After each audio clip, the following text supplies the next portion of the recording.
Bienvenue dans ce Yves Livre. Yves Livre, très heureux puisque nous fêtons quelque chose qui arrive rarement, l'ouverture d'une librairie. Bonjour, Aude Marzin. Bonjour. Vous êtes donc la libraire de cette nouvelle librairie que vous avez ouverte à Plaisir. Oui, tout à et fait. qui s'appelle Plaisir de lire. Voilà. C'est tout simple, c'est beau, c'est bien, on sait de quoi il s'agit. Alors, il n'y avait plus de librairie à Plaisir ? Non, il n'y avait plus de librairie indépendante à Plaisir depuis la fin des années 2000, en fait, 2006-2007. Ouais. Donc, moi qui habitais déjà Plaisir à l'époque et qui était déjà libraire à l'époque, je l'ai vu partir avec beaucoup de tristesse. Et je me suis toujours promis qu'un jour, je reviendrai. Je reviendrai. Voilà, je reviendrai ouvrir une librairie indépendante. Ça a mis du temps, mais puis des rencontres aussi. Et voilà, donc 13 mai 2023 a vu la concrétisation de ce rêve. La concrétisation de ce rêve et l'ouverture de cette librairie. Vous êtes deux Oui, tout à fait. associés, hein ? Exactement, donc Lorna Auboin et moi. Et voilà. Et vous, alors, vous avez aussi une librairie à Paris, c'est ça ? C'est ça, donc une librairie spécialisée jeunesse, nichée au cœur du 7e. C'est un tout petit écrin de 28 mètres carrés où Lorna est majoritairement, et c'est la librairie Je lis là. D'accord. Voilà.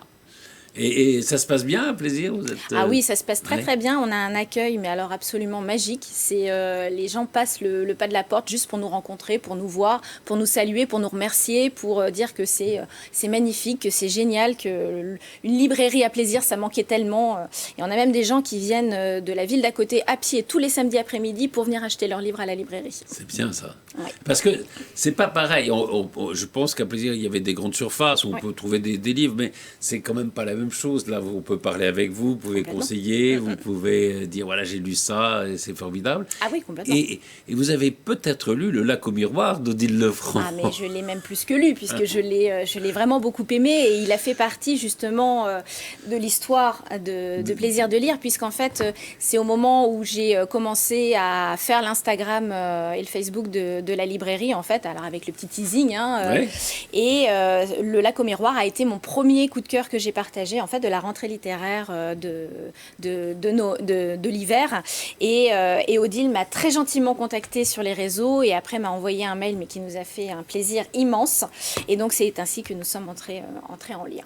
Ça va, Odile Lefranc ? Oui, ça va, Patrice Carmouze. C'est vous, donc l'auteur de Lac au miroir, chez Viviane Ami, hein, grande éditrice. Hein, et c'est vrai. Bon, à peu près, quand un livre paraît chez Viviane Ami, on pense on peut pas savoir que c'est à peu près bon généralement. Oui. Et puis, vous étiez déjà venu ici, hein, on avait parlé Oui. du livre Oui.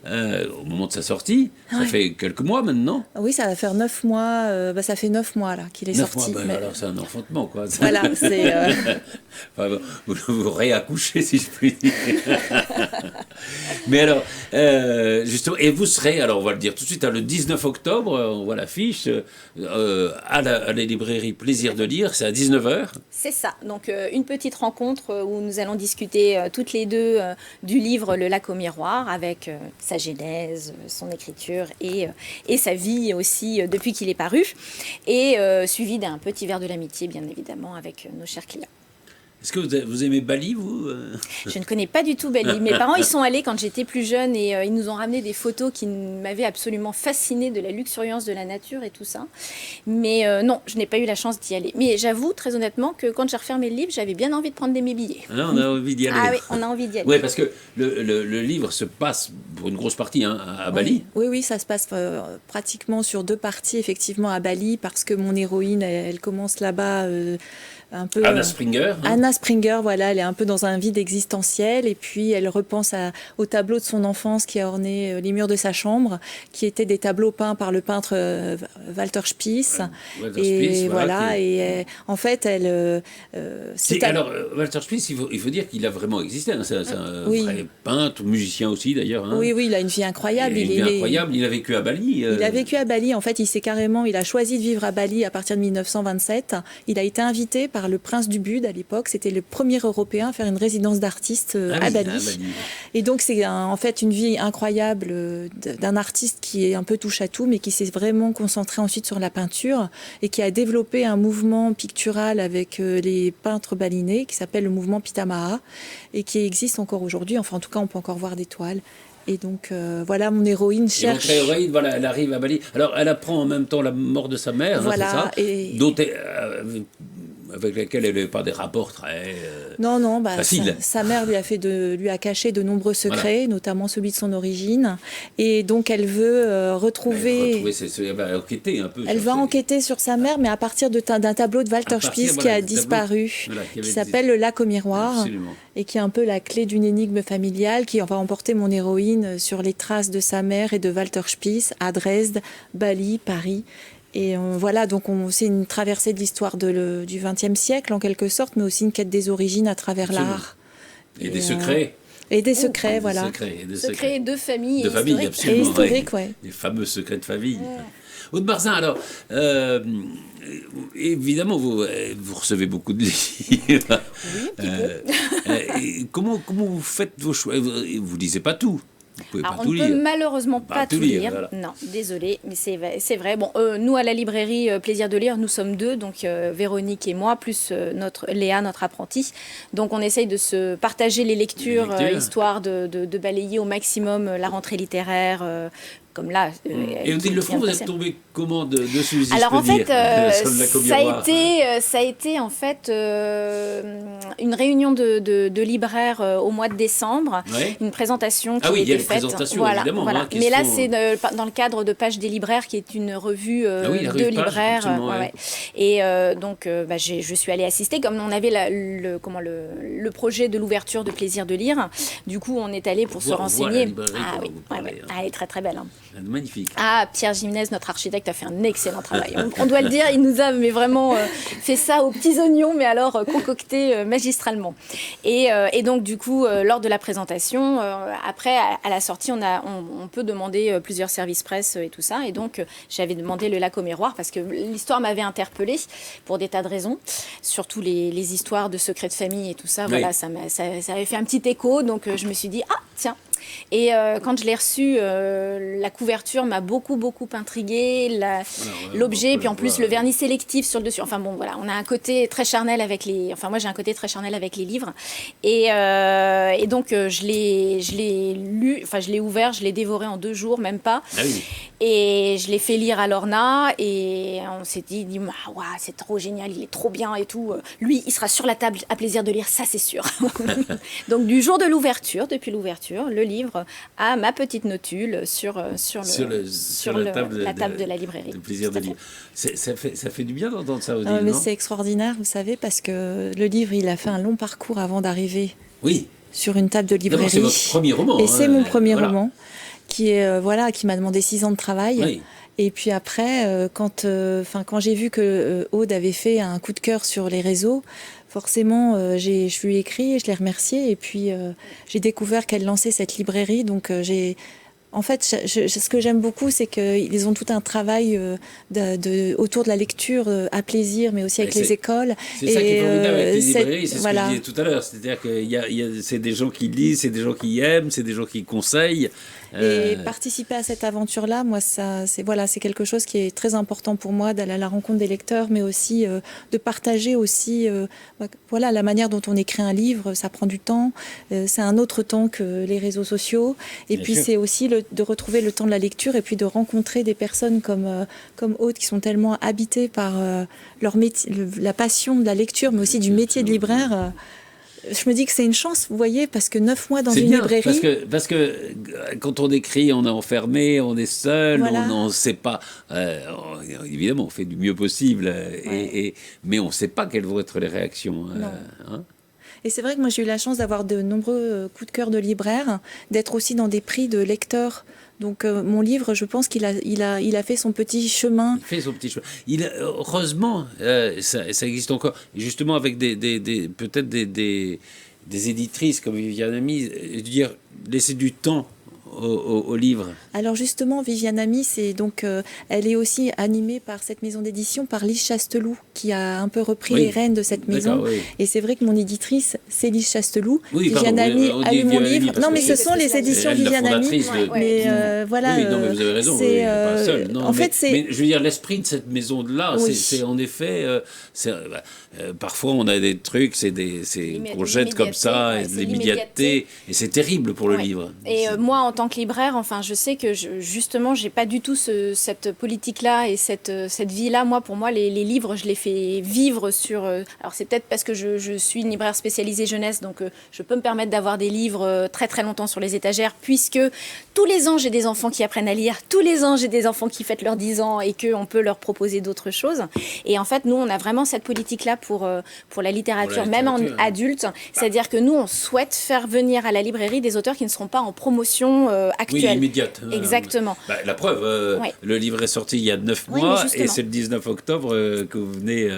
mais c'est un souhait de notre part. Ça, c'est bien. Ouais, c'est un souhait de notre part, c'est vraiment d'aller vers des auteurs qui ont peut-être eu leur succès au moment où le livre est paru et tout ça, et où les ventes commencent à s'essouffler et tout ça, et redonner un petit coup de projecteur au livre et à l'auteur. C'est très bien. Et ça fait du bien. Et ça nous permet aussi, de faire découvrir le livre en amont, et que l'auteur, quand il vient, en fait, il a déjà des lecteurs devant lui, en fait. Absolument. Et ça, c'est intéressant parce que c'est très enrichissant. La rencontre avec les gens qui ont déjà lu un livre. Ça vous est arrivé, vous avez fait beaucoup je pense, de salons. Oui. J'en ai fait une trentaine. Et alors ? C'est toujours émouvant parce qu'en fait, à chaque fois, d'abord, il y a la rencontre avec les lecteurs et puis ils ont des questions qu'on retrouve parfois, comment on écrit un premier roman, comment on se fait éditer, est-ce que c'est de la fiction, est-ce que c'est vous le personnage ? Et puis après, on se laisse emporter par la formidable vie de Walter Spies et puis aussi de cette quête des origines. Donc, c'est vrai qu'à chaque fois, je suis toujours ravie de pouvoir parler de ce qui a créé l'origine aussi de ce livre. Ouais. Et est-ce qu'il y a aussi ce que disait Aude, c'est-à-dire des gens qui l'ont lu, qui échangent avec vous ? Oui, bien sûr, parce que quand on va en librairie, justement, parfois des personnes l'ont déjà lu, donc ils ont des questions très très précises sur le texte, sur le livre, sur Walter Spies, sur ce tableau disparu. Donc il faut donner des réponses sans spoiler. C'est ça, divulgacher, c'est extrêmement c'est extrêmement compliqué. Pour avoir fait une rencontre justement au mois de septembre avec Gaël Nohan, dont le livre pareil est sorti au mois de janvier janvier 2023. En parler sans en dire plus, parce qu'il y avait très peu de gens qui l'avaient lu dans l'assemblée, c'était extrêmement compliqué parce qu'on marche sur des œufs et même les personnes qui l'avaient lu ne voulaient pas trop en dire non plus. Donc ils disaient, bon alors vous me comprenez si je vous dis que... voilà, mais c'est très intéressant. Le pire, c'est les polars. Ah bah alors là, on n'en parle même pas. Alors, si on n'aime pas l'auteur, on dit c'est machin qui a tué. Voilà. Mais justement, le 19 octobre, comment ça va se passer Odile est là, il y a des livres, elle signe, et elle parle. Exactement, elle va parler parce qu'en fait, nous, on fait vraiment une rencontre. C'est-à dire que... C'est une rencontre oui, tout à fait. C'est une rencontre, on va échanger toutes les deux autour du livre. Et après, on va voir si les personnes présentes souhaitent poser des questions ou quoi que ce soit. Et puis après, on passera une séance de dédicace. Et comme je disais, après, le verre de l'amitié, bien entendu. Bien sûr, bien entendu. C'est quoi la première question que vous lui poseriez ? Je n'ai pas encore préparé. Mais... Si, elle est préparée, mais je n'ai pas encore décidé l'ordre des questions. Mais je pense que ce serait pourquoi Walter Spies ? Oui, pourquoi Walter Spies ? Que, honnêtement, moi, je n'ai jamais entendu parler de lui avant de dire. Je suis allée sur Google aussi, j'allais voir pour aller voir est-ce qu'il existe. Exactement. Il y avait trop de détails pour qu'il n'existe pas. Oui, absolument. Mais bon, comme c'est une fiction aussi, bien sûr. On aurait pu avoir un peintre de fiction. Non, c'est un vrai peintre. Ce qui ajoute d'ailleurs à la qualité je crois, du roman. Ah bah oui, complètement. Donc voilà, rencontre avec les lecteurs, c'est évidemment pour vous c'est formidable et pour Aude aussi c'est un événement. Il y aura d'autres événements comme ça. Oui, alors pour le moment on est parti un petit peu sur le rythme d'une rencontre par mois. Ouais, ce qui est bien. Parce que c'est déjà une préparation et qu'il ne faut pas non plus épuiser nos lecteurs avec des rencontres toutes les semaines et tout ça. Je pense que c'est bien une par mois c'est pas mal. Donc jeudi prochain, Odile nous fait l'honneur de venir à la librairie. Le mois prochain, au mois de novembre, jeudi 16 novembre, ce sera Jennifer Le Sieur qui vient nous voir pour Rose Valland, qui est paru aux éditions Robert Laffont. Mais précédemment, chez Artaud, elle avait fait un titre, en fait, où était mis en scène la forêt domaniale de plaisir, puisque, en fait, elle est plaisiroise. Elle est plaisiroise. Elle est plaisiroise. Oh, donc, elle va venir de Lyon sur ses terres natales pour parler de... On va essayer de la rencontrer à cette occasion-là. Bah, écoutez, c'est le 16 novembre. Oui, 16 tout novembre. À fait. Alors, vous êtes venu très gentiment, déjà, mais très gentiment, je finis ma phrase, avec quelques conseils de lecture. De lecture, oui. Des livres qui viennent de sortir et qui, pour moi, seront sur les tables de la librairie avec ma petite notule, mon petit coup de cœur et puis mon accompagnement aussi, parce que ce sont des auteurs que j'aime beaucoup, que je ne connaissais pas pourtant. Il a beaucoup écrit, mais je ne le connaissais pas. C'était Jean-Michel Guénassia, donc pour son titre Adieu Vat, qui vient de sortir chez Albin Michel, qui est, tout est dans le titre pour qui parle un petit peu le breton. Adieu Vat, c'est un peu sur la fatalité, c'est un peu aller à Jaltaès, adieu Vat, voilà, c'est comme ça. Ça se passe entre Paris et la Bretagne, l'histoire de 3 femmes, 4 enfants, dont le destin va être irrémédiablement lié par une enfance vraiment soudée, mais ils sont tous d'origines différentes. Donc au moment de l'adolescence, puis la Seconde Guerre mondiale vont venir un petit peu bousculer tout ça. Et c'est passionnant, ça se dévore et on a beaucoup de tendresse pour les personnages. C'est bien, c'est chez Albin Michel. Hein, c'est chez Albin Michel, oui, tout à fait. Alors celui-là, il aura une petite notule. Il a déjà sa petite notule. Il a déjà sa petite notule. Le Grand Feu de Léonore de Recondo chez Grasset. Moi, Léonore de Recondo, je l'avais déjà rencontrée précédemment sur Pietraviva, que j'avais déjà beaucoup apprécié. Elle a écrit aussi Amour, enfin elle a fait plusieurs textes. Et ce que j'aime dans sa plume, c'est qu'elle a une plume mais qui vous embarque complètement, qui vous fait vibrer de tout. Ici, par le Grand Feu, on est au XVIIe siècle à Venise. La Pietà est une institution en fait tenue par une communauté de sœurs qui accueille les orphelins, qui surtout toutes les filles en fait, les orphelins ou les bébés abandonnés, et toutes les filles sont vouées à la musique. D'accord. Leur maître de musique n'est rien d'autre que... Vivaldi, non ? Oui, Vivaldi, tout à fait. J'hésite toujours avec Verdi. Donc non, c'est Vivaldi. C'est Vivaldi, merci. Et en fait, Hilaria, l'héroïne, elle n'est ni orpheline ni abandonnée. En fait, sa mère était enceinte d'elle quand elle est allée écouter une messe. Elle a dit, si c'est une fille, je la vouerai à la Pietà. Donc, elle l'a remise à la Pietà. Et l'enfant vit bercé par la musique. Et le jour de ses 6 ans, on va lui remettre un petit violon dans les bras et elle va s'embraser complètement en jouant de la musique. D'où le titre Par le Grand Feu. Et donc, ça va être la passion avec la musique. Elle va devenir les petites mains de Vivaldi. C'est elle qui recopie ses partitions et tout ça. Et elle a une amie qui, elle, ne fait pas partie de la Pietà, mais comme ses parents font partie de l'aristocratie, lui paye des cours de musique à la Pietà. Et cette jeune fille va la faire venir chez elle et elle a un grand frère. Génial. Voilà, c'est que Vivaldi, c'est incroyable parce que tout le monde connaît Vivaldi, évidemment, même sur les répondeurs téléphoniques, mais jusqu'au XXe siècle, on l'avait totalement oublié, quoi. On l'a redécouvert dans les années. Et sa musique est tellement actuelle, tellement vive et actuelle. Mais ce qui est étonnant, pendant 3 siècles, quoi, on l'a pratiquement oublié, quoi. Voilà, et donc Léonore de Recondo. Elle est italienne ? Pas du tout. Non, elle est française. Elle est française. C'est une autrice française et elle est vraiment... non, parce qu'avec Recondo... Oui, mais...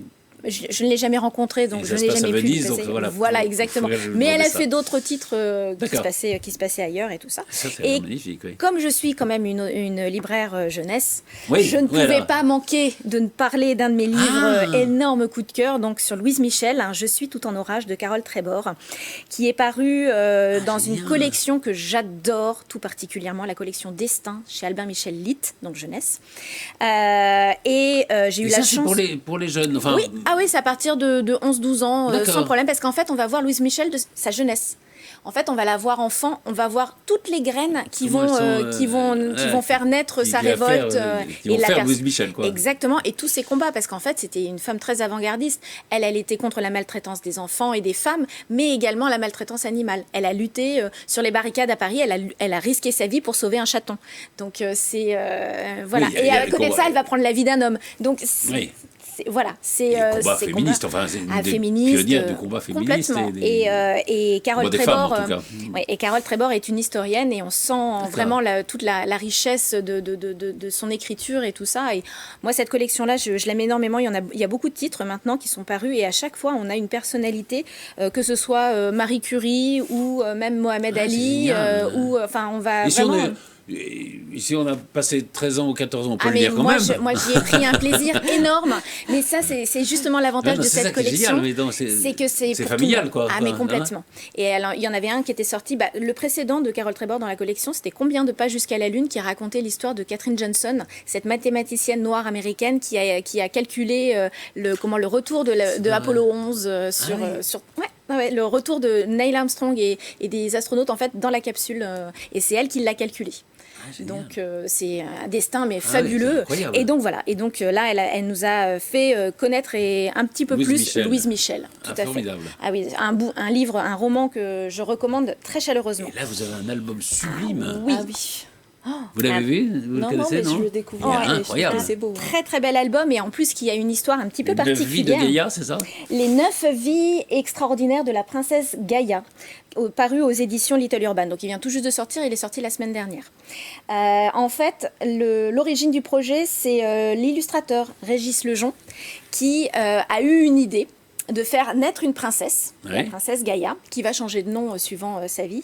Et il a proposé à 9 auteurs de lui écrire une vie. Et donc, en fait, chaque auteur a eu une période. Donc, ça peut être la Chine médiévale, ça peut être l'Amérique du Sud un petit peu plus tard. Période et lieu. Période et lieux complètement différentes. Et donc, on va suivre Gaïa comme ceci à travers toutes ces vies et avec des illustrations qui sont absolument magnifiques. Voilà, parce que... Donc c'est 9 auteurs, mais un seul illustrateur. Donc on a une unité au niveau des illustrations.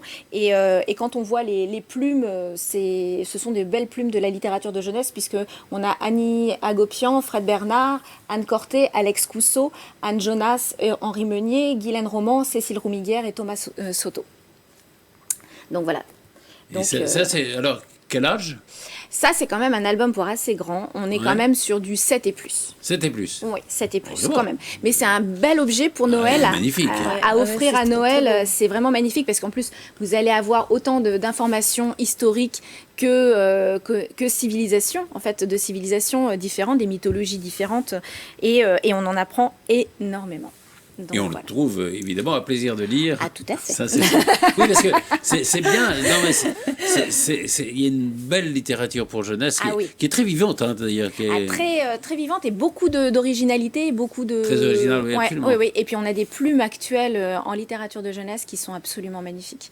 Vraiment. Qu'est-ce qui fait un bon livre de jeunesse ? Je dirais l'originalité, les personnages et comment l'écriture aussi. Ouais. Ah, moi, il y a des auteurs et autrices que je suis vraiment très très particulièrement, mais vraiment de tous les livres et en général, comme je disais, j'aime beaucoup les premiers romans parce que ça me permet de découvrir une plume et après j'aime bien suivre ce qui est fait derrière. Parce que ce que disait, je crois, Michel Tournier, qui disait le plus beau style, enfin, le meilleur style, c'est quand on arrive à écrire justement pour la jeunesse. Pour la jeunesse, quoi. Parce que les enfants sont très exigeants. Ils sont très exigeants, les enfants. Et c'est vrai que c'est...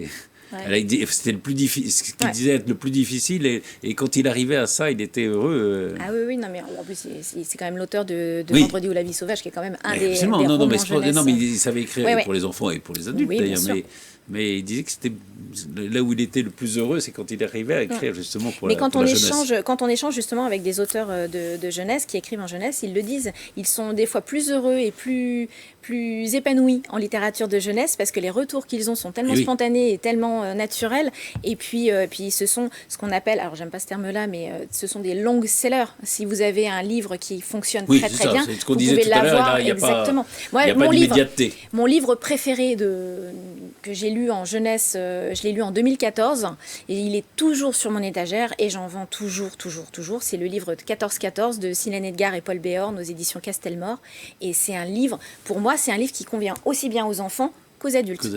Et j'ai même, quand j'ai eu la chance de recevoir les auteurs en dédicace, quand ils sont venus, j'ai une dame qui est venue pour acheter pour sa mère. Ah oui.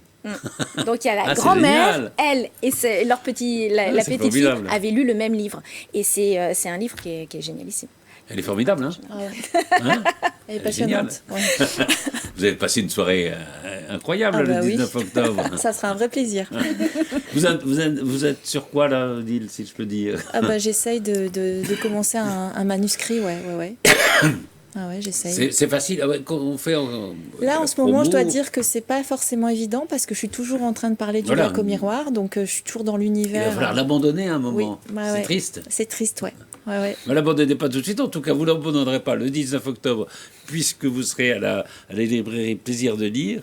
Merci beaucoup. Merci. Odile Lefranc, merci beaucoup, Aude Marzin. Merci à vous. Et bravo. Bravo vous pour le lac au miroir. Ouais. Et bravo pour Plaisir de lire, cette librairie. C'est quand même formidable d'ouvrir une librairie aujourd'hui. Hein. C'est un rêve, je crois, ça fait rêver.